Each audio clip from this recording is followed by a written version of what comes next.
Hello friends, আজকে একরকম বাটা করতে চলেছি। প্রতিদিনই তো আমি রান্না দেখাই, আজকে বাটা করব। দুন্দুল আছে, দুন্দুল কেটে নিয়েছি। আর এখানে নিয়ে নিয়েছি কচু পাতা, দুধ কচুর পাতা নিয়ে নিয়েছি। এগুলোকে আমি কড়াইতে সিদ্ধ করে নেব হালকা। পেঁয়াজ ধরিয়ে নিলাম, কিছুটা পরিমাণে জল দিয়ে দিলাম। এগুলো সিদ্ধ করে নেব, পাতাটা, কচু পাতা আর এই দুন্দুলগুলো সব সিদ্ধ করে নেব। তা শুকনো লঙ্কা 3টে দিয়ে দিলাম।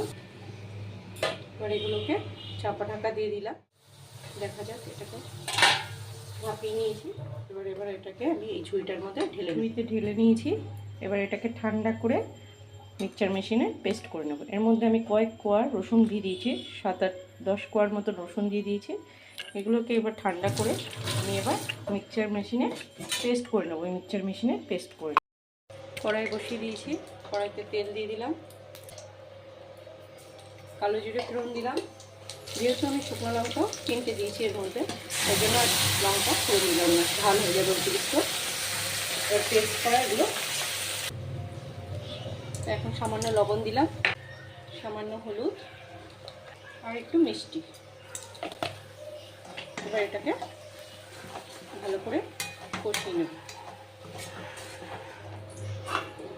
এরপর শুকিয়ে ফেলতে হবে নাড়াচাড়া করে।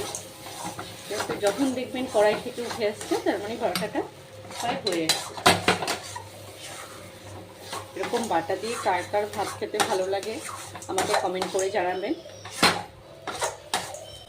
আর আমার রান্নাটা যদি ভালো লেগে থাকে অবশ্যই লাইক ও সাবস্ক্রাইব তো করবে।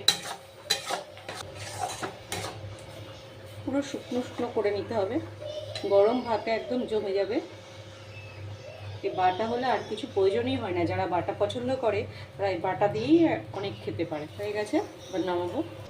তৈরি হয়ে গেছে বাটা। এই বাটা দিয়ে গরম ভাতে পরিবেশন করুন, দেখুন খেতে দারুণ লাগবে।